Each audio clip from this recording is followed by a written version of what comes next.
ونؤمن به ونتوكل عليه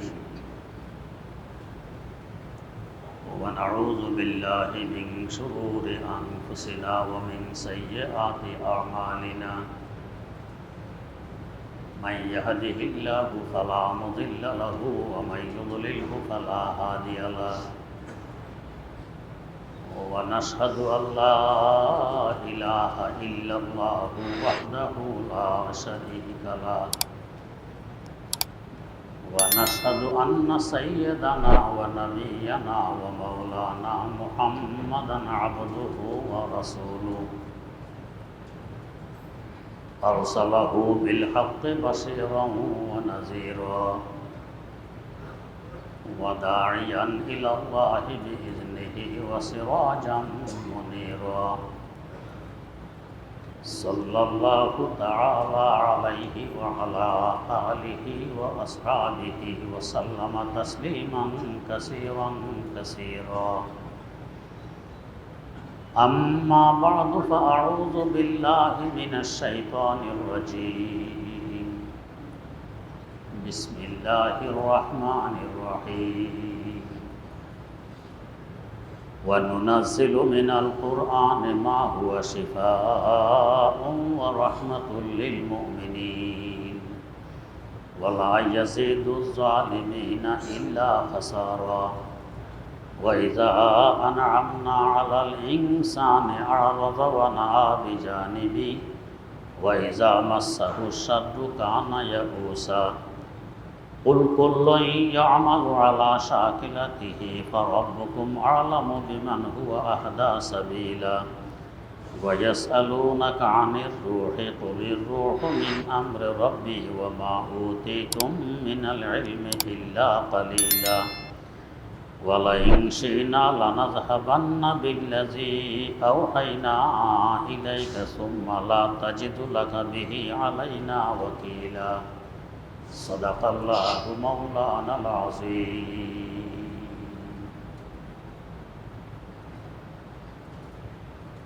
সূরা ইসরার 82 নম্বর আয়াত থেকে তেলাওয়াত করা হয়েছে।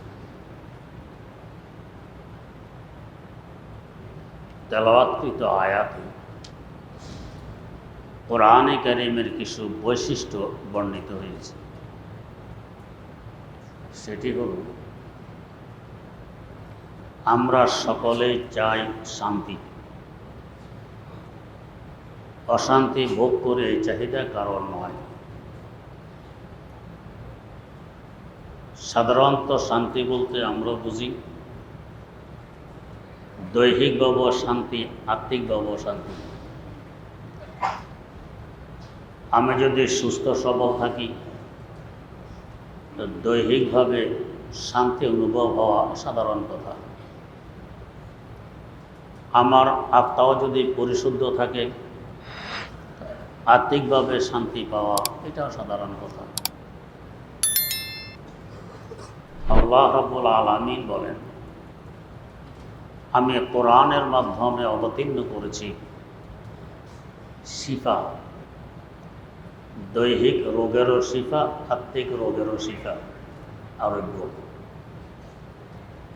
দৈহিক রোগের চিকিৎসাও কোরআনের মাধ্যমে হয়, আত্মিক রোগের চিকিৎসাও কোরআনের মাধ্যমে হয়।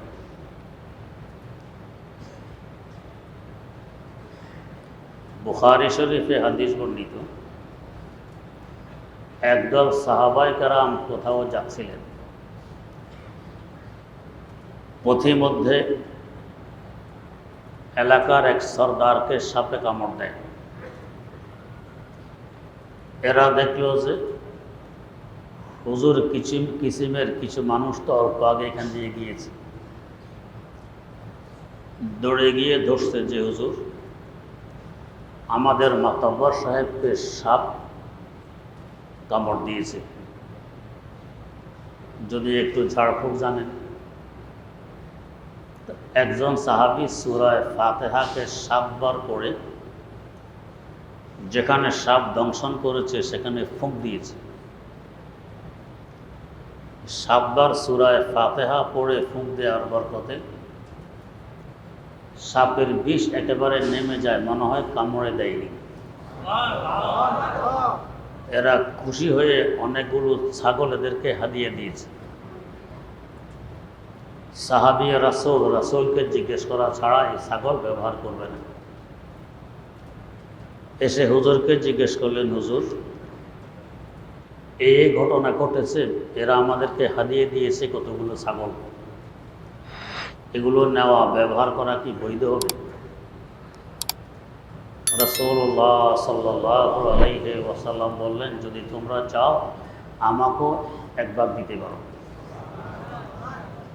তার মানে সাহাবায়ে কেরামকে খুশি করলেন, এর সাথে এই ফতোয়া দিয়ে দিলেন যে এটা বৈধ।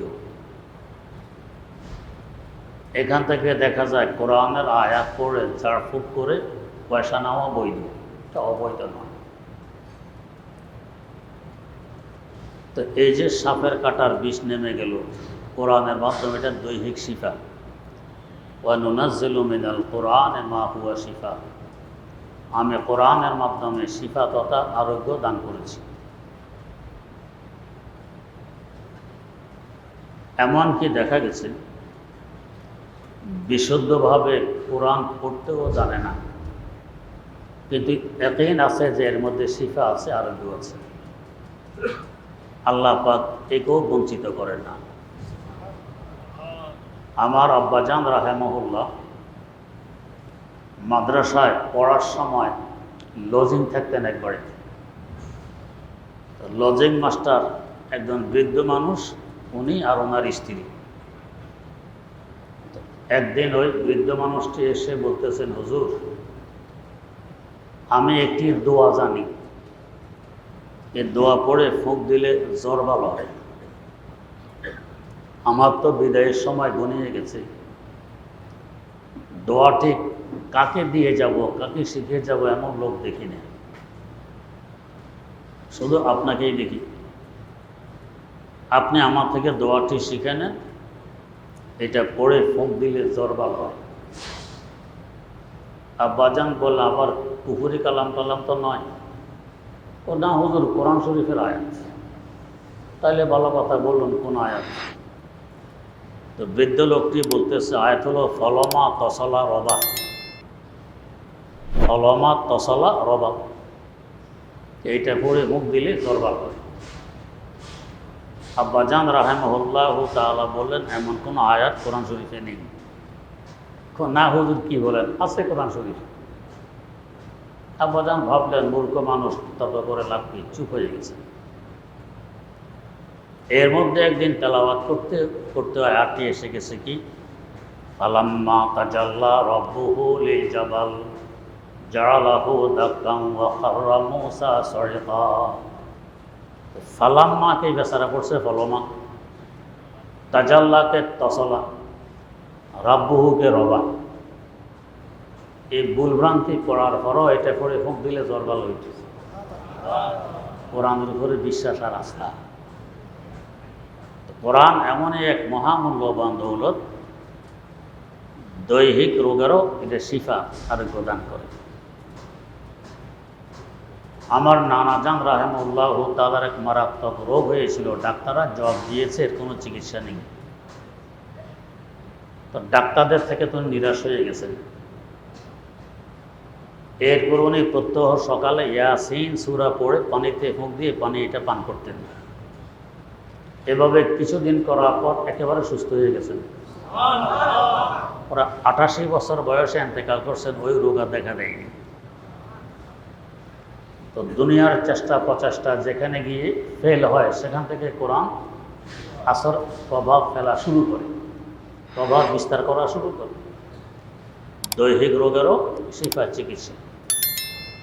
এমনকি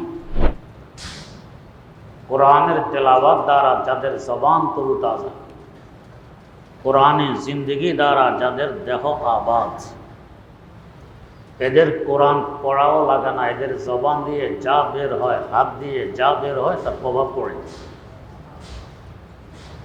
আমাদের মুরব্বীদের মুরব্বী ইমাম রব্বানি আবু হানিফা সানি আল্লামা রশিদ আহমদ গঙ্গুহি রাহিমাহুল্লাহ তাবিজ তোমার লিখতেন না, অভ্যাস ছিল। এক ব্যক্তি এসে ধরেছে আমাকে তাবিজ দিতেই হবে। হুজুর বারবার ওজর পেশ করেন, ভাই আমি জানি না তাবিজ লেখা, আমি পারবো না, না আমাকে দেয়াই লাগবে। তো হুজুর দেখলেন যে নাসর বান্দা এ তো ছাড়বে না, দিতেই হবে, সময় নষ্ট করতেছে। এক টুকরা কাগজ হাতে নিয়ে কলম দিয়ে লিখলেন।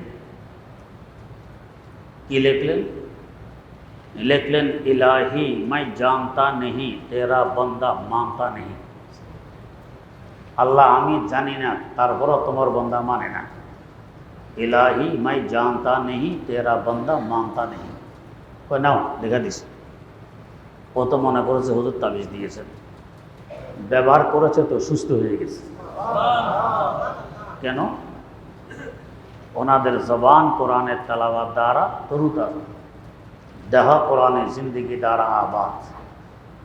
জবান দিয়ে যা বের হয়, হাত দিয়ে যা বের হয় তারও প্রভাব পড়ে।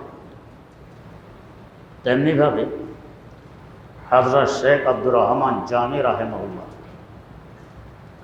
আজ থেকে প্রায় ৭৫০ বছর আগের একজন মহান বুজুর্গ, হযরত শেখ শাহাবুদ্দিন সোহরাওয়ার্দী রহমতুল্লাহ আলাইহির সরাসরি খলিফা। কত বড় বুজুর্গ! বুজুর্গ তো বুজুর্গ। হজ করতে গেছেন, ঘটনাটির সামনে আসলে বুঝে আসবে তিনি কেমন বুজুর্গ ছিলেন। হজ শেষ করে রওনা করেছেন মদিনা মুনাওয়ারার জিয়ারতে। বাস্তব অর্থ ছিলেন আশিকে রাসূল, রাসূল প্রেমিক। আমরা তো দাবি করি আমি আশিকে রাসূল, রাসূলের সুন্নতের নাম নিশানা আমার দেখেনি, আমি আশিকে রাসূল। তাসির রাসূল ওয়া আনতা তুযহিরু হুব্বাহু, তাসির রাসূল ওয়া আনতা তুযহিরু হুব্বাহু, হাযা আমদি ফিল ফিআলি বাদিউ। রাসূলের নাফরমানি, সুন্নতের গলায় ছুরি চালাই, আর দাবি কি? রাসূলের মহব্বত আমার অন্তরে এই পরিমাণ, আমি আশিকে রাসূল, আমি রাসূল প্রেমিক। এক কত বড় ধোঁকাবাজি! রাসূলের প্রেম প্রীতি মহব্বত ভিতরে থাকলে উপর দিয়ে সুন্নত বেশি উঠত। তো বুজুর্গানে দিন বলেন গন্ধম আজ গন্ধম বার ওজাদ যাও যে যাও, আজ মাকাফাতে আমল গাফেল মশো, আজ মাকাফাতে আমল গাফেল মশো। আপনি যদি গমের বিচি বুনান জমিনে, গমের গাছ উঠবে। পাটের বিচি বুনাইলে পাট গাছ উঠবে। উঠেছে পাট গাছ, হাজারবার কসম খেয়েও যদি বলেন আমি গম বুনাইছিলাম, কেউ বিশ্বাস করবে? করবে না। ভিতরে রাসূলের মহব্বত থাকলে এটা হলো বীজ, উপর রাসূলের সুন্নত বেশি উঠবে। উপরে সুন্নত ভাষা না। আমেরিকা ইউরোপের নাস্তিক মোরতাদদের পোশাক আশাক, তাদের তাহজিব তামাদ্দুর উপরে বোঝা গেছে ভিতরেও বীজ হলো ওদের। রাসূলের মহব্বতের বীজ ভিতরে নেই। আল্লাহ! তো ওনার অন্তরে তো রাসূলের মহব্বত ভরা, আশিকে রাসূল, রাসূল প্রেমিক। রওনা করছেন জিয়ারতে যাবেন। সেখানে গিয়ে কি হাদিয়া পেশ করবেন? রাসূলের শানে প্রশংসা সম্মিলিত একটি কসিদা তৈরি করে নিয়েছেন, এটা সেখানে গিয়ে পড়বেন। রওনা হয়েছেন, কি খুশি কি আনন্দ! মাশউকের দরবারের হাজিরি হবে, প্রেমাস্পদের দরবারের হাজিরি হবে, কত আনন্দ, কত খুশি! এর মধ্যেই মক্কায়ে মুকাররমার আমির স্বপ্নে দেখতেছেন রাসূল আকরাম সাল্লাল্লাহু আলাইহি ওয়াসাল্লাম বলতেছেন, আমির আব্দুর রহমান জামি নামক এক ব্যক্তি আমার জিয়ারতে আসতেছে, ওকে নিষেধ করে দাও যাতে না আসে। এই কুদরতের কারিশমা কে বুঝবে? যার মহব্বতে, যার প্রেমে পাগল হয়ে আমি রওনা করেছি জিয়ারতে, ওনার পক্ষ থেকে নিষেধাজ্ঞা।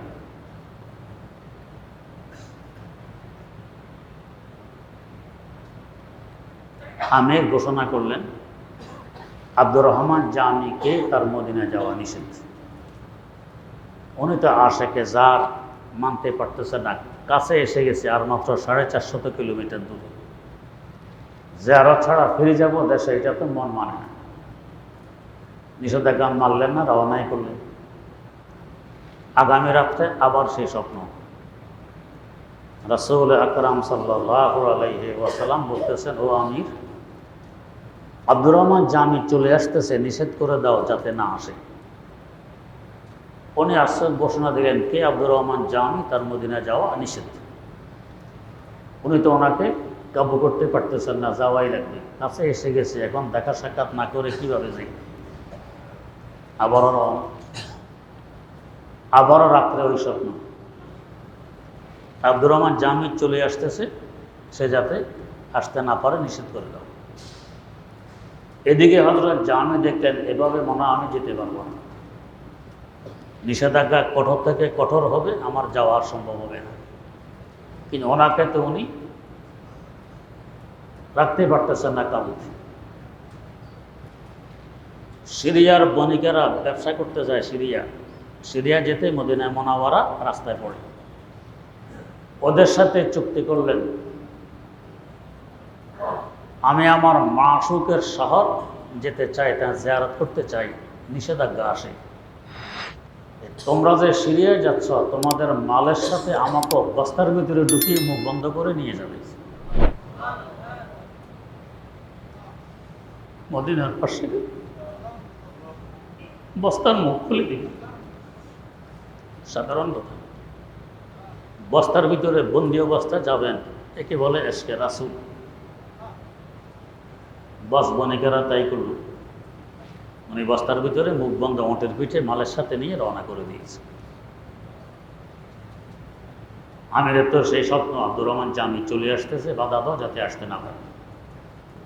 তল্লাশি শুরু করল, কোনো কাফেলা এই নামে কেউ নেই। একে একে তিনবারের স্বপ্ন, এটা মিথ্যা হতে পারে না, নিশ্চয় আছে, কিন্তু কেউ তো নেই। কোথায়? এখন আরো কঠোরভাবে তল্লাশি, কার কাছে কি আছে, বস্তা সব চেক করতেছে। করতে করতে দেখা যায় বস্তার ভিতরে আব্দুর রহমান জামি রহমতুল্লাহ, ওনাকে ফিরে নিয়ে আসলো, ব্যবহারও ভালো করেনি। চতুর্থ রাত আবার স্বপ্ন। শাহেদ আলম সাল্লাল্লাহু আলাইহি ওয়াসাল্লাম বলতেছেন, ও মক্কার আমির, আব্দুর রহমান জামিকে আসতে নিষেধ করা হয়েছে এই জন্য নয় যে সে দরবারের একজন অপরাধী, তার মকাম কি, সে কোন পর্যায়ের বুজুর্গ, এটা তুমি জানো না। সে যে হাদিয়া আমার দরবারে নিয়ে আসতেছে, যে কসিদা, যে কবিতা নিয়ে আসতেছে, এর যদি আমার রওজার পাশে এসে দাঁড়ায় আমাকে শোনায়, সে পড়ে, আমাকে রওজা থেকে উঠে তার সাথে আলিঙ্গন করতে হবে। এমন মহব্বত নিয়ে সে আসতেছে, তার কসিদা এমন মহব্বত মাথা। আর আমি যেদিন রওজা থেকে উঠবো সেদিন কিয়ামত কায়েম হবে। এই জন্য নিষেধ করেছি সে যাতে না আসে। কি কবিতা? যে মাহাজুরি বরামদ জানে আলম, তারা খাম ইয়া নবী আল্লাহ, তারা খাম ইয়া নবী আল্লাহ, তারা খাম নাফের রহমাতুল লিল আলামিনী, যে মাহরুমা চারা গাফেল নাশিনী, যে মাহরুমা চারা গাফেল নাশিনী, বেরু আওয়ার সারাজ বুরদে ইয়ামা,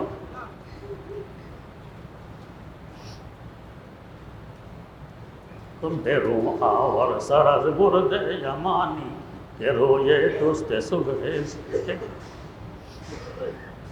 কেরো ये तुस्ते सुबहे जिंदगानी।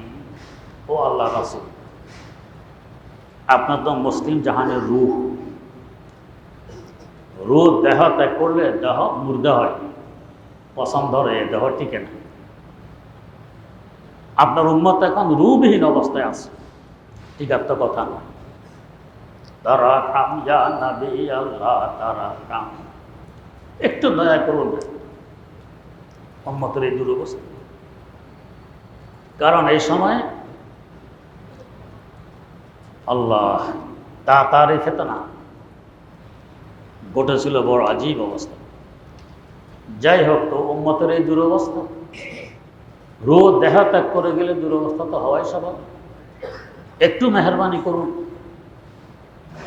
নাফের রহমাতুল লিল আলামিন, যে মাহরুমা চেরা গাফেল নাসিনী। ও মাসুক, আপনার না উপাধি রহমতুল্লিল আলামী, সমগ্র জাহানের জন্য রহমত। আপনি কিভাবে আমাদেরকে এতিমখানায় এখানে আরাম করতেছেন? উম্মতের এই দুরবস্থা, আল্লামা হালি দুরবস্থা নকশা এঁকেছেন। কি দুরবস্থা! আয় খাসা এ খাসান রসুল ওয়াক্তে দুআ হ্যায়, आए खासा ए खासान रसूल वक्त दुआ है, उम्मत पे तेरी आके अजब वक्त पड़ा है, उम्मत पे तेरी आके अजब वक्त पड़ा है। जो दीन बड़े शान से निकला था वतन से, परदेश में वो आज गरीबुल गुरबा है।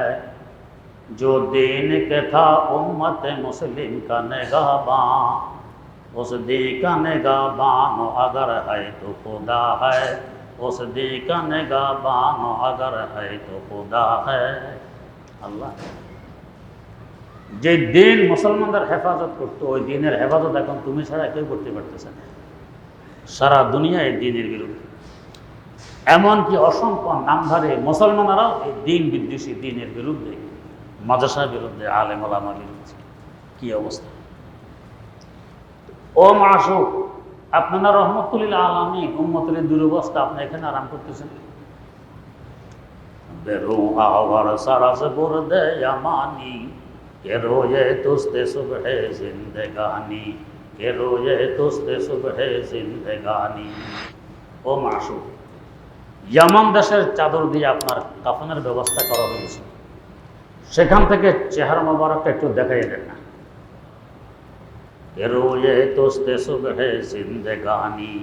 আপনার চেহারা দেখলে উম্মতের মধ্যে আবার জান ফিরে আসবে, নবজাগরণ শুরু হবে।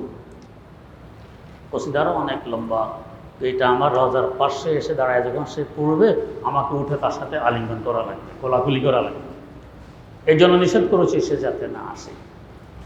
ওই স্তরের বুজুর্গ আব্দুর রহমান জামি রহমতুল্লাহ দাদার পেটে সাওয়ার সফর করতেছেন, কোথাও যাচ্ছেন, সন্ধ্যা হয়ে গেছে।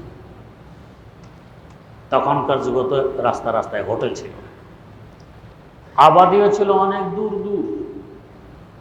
এখন অত পশ্চিম দিকে যান, বেশি দূরে যাওয়া লাগবে না। পাকিস্তান, করাচি থেকে বেলুচিস্তানের রাজধানী কুয়েটা 1400 কিলোমিটারের রাস্তা, মধ্যখানে মাত্র 4টি আবাদি আছে, বাকি সব খালি, লোক নাই, জন নাই, কিছু নেই। আর 750 বছর আগের অবস্থা কি হবে? টাকা খাওয়ার ব্যবস্থা তো কোথাও নেই। এক বস্তিতে গিয়ে বাড়ির দুয়ারে আওয়াজ দিলেন, কে আসো? তো বাড়ির মালিক কৃষক বেরিয়ে আসছে, দেখে যে হুজুর। হুজুর কি?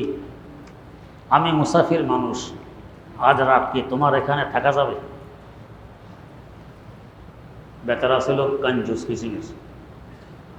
এই হুজুরকে থাকতে দিলে রাত্রে 4টা খেতে হতো, দিতে হবে। এত জামালার কি কাজ? কয় না, আমার এখানে থাকা যাবে না, অনুমতি নেই। জোরাজুরির তো আর প্রশ্নে আসে না, হুজুর সামনে চলবে।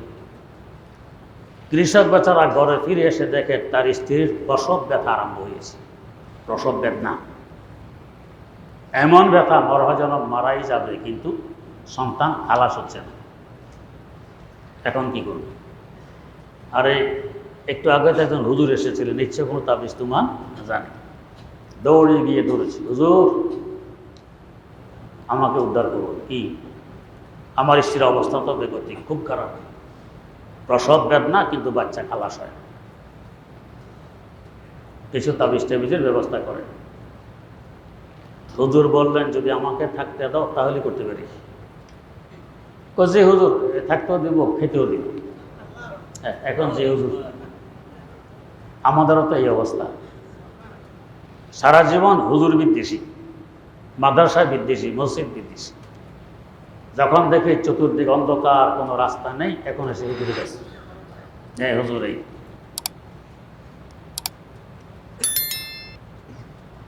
হুজুর আসলেন, তাবিজ লিখলেন। কি তাবিজ? মজাক করলেন, ঠাট্টা করলেন। তো মোরা যা শোদ খরম রানী সে যা শোদ, জনে দেহতা নেজায়দ ইয়া নাজায়দ, জনে দেহতা নেজায়দ ইয়া নাজায়দ। আল্লাহ আপনার বড় শুকর, আমার থাকার ব্যবস্থা হয়ে গেছে, আমার গাদারও থাকার ব্যবস্থা হয়ে গেছে। কৃষকের স্ত্রীর প্রসব হইলেও আমারটা হয়ে গেছে, না হইলেও আমারটা হয়ে গেছে। তার বাচ্চা খালাস হইলেও আমার থাকার ব্যবস্থা হয়ে গেছে, খালাস না হইলেও আমার থাকার ব্যবস্থা হয়ে গেছে। এটা লেখা কয় নাও তাবিজ দিলাম, আমারও থাকার ব্যবস্থা হয়ে গেছে, আমার দাদারও থাকার ব্যবস্থা হয়ে গেছে। তোমার স্ত্রীর প্রসব হইলেও আমার হয়ে গেছে, না হইলেও হয়ে গেছে। ও তো মূর্খ মানুষ, মনে করছে হুজুর তাবিজ দিয়েছেন, নিয়ে ব্যবহার করেছে, তো বাচ্চা খালাস হয়ে গেছে। 750 বছর থেকে তাজরবা, অভিজ্ঞতা, যে 2টি পংক্তি লেখে ব্যথা শুরু হলে বাম গুরুতে বেঁধে দিলে আপস বাচ্চা খালাস হয়ে যায়। মোরা যা সদকর আমরা নিজে যাসো, জনে দেহ কানে জায়াদ ইয়া না জায়াদ, জনে দেহ কানে জায়াদ ইয়া না জায়াদ। কেন এত আসর, কেন এত প্রভাব? কোরআনের তেলাওয়াত দ্বারা জবান তরু তাজা, কোরআনী জিন্দগি দ্বারা দেহ আবাদ। এ দেহের জবান দিয়ে যা বের হয়, হাত দিয়ে যা বের হয়, তার প্রভাব ছাড়া থাকতে পারে না, প্রভাব বিস্তার। আল্লাহ পাক কোরআনের মাধ্যমে নাজিল করেছেন শিফা, ওয়া নুনাজ্জিলু মিনাল কুরআনি মা হুয়া শিফা। দৈহিক আরোগ্য এই কোরআনের মধ্যে রেখে দিয়েছেন, দৈহিক। তেমনিভাবে আত্মা যদি অসুস্থ থাকে, দেহ হাজার সুস্থ থাকলেও এই দেহে শান্তি আসে না। মূল শান্তির সম্পর্ক আত্মার সাথে, অন্তরের শান্তি আসল শান্তি। দেহ যতই কষ্টে থাকুক না কেন, আত্মা যদি প্রশান্তি লাভ করে, এই কষ্ট কষ্ট নয়। আপনারাও শুনেছেন এখানে আমার মুখেই, একজন সাহাবী পিঠে বিষ পড়া উঠেছে, বিষ পড়া। 1500 বছর আগের কথা। মেডিকেল সায়েন্স এ উন্নত ছিল, চিকিৎসা নাই বললে চলে। কি ব্যথা দিন দিন তা বাড়তেছে, উনি ব্যথায় অস্থির। এক সময় বিছানায় পড়ে গেলেন, থাকা খাওয়া পড়া সব বিছানায়, হাঁটা মোটা উঠা বসা বন্ধ হয়ে গেছে। এই অবস্থায় কেটে গেছে দীর্ঘ 30 বছর। কিন্তু কেউ তার সাক্ষাতে আসলে চেহারা প্রস্ফুটিত, মনে হয় যেন রোগ বলাই কিছুই নেই, উনি একদম সুস্থ। এভাবে হাস্যমুখে কথাবার্তা বলতেন। একদিন জিজ্ঞেস করা হলো, হুজুর 30 বছর আপনি রোগে ভুগতেছেন, এই কষ্টে আছেন, বিছানায় পড়ে আছেন, আপনাকে দেখলে মনে হয় না যে আপনি কষ্টে আছেন, আপনি রোগী, আপনি অসুস্থ। আল্লাহ জবাব দিলেন কি, এই বিষ পড়া আমার পিঠে কে দিয়েছেন? আমার আল্লাহ। আমার আল্লাহ যদি আমার পিঠে বিষ পড়া দিয়ে খুশি থাকেন, আমিও বিষ পড়া নিয়ে খুশি আছি।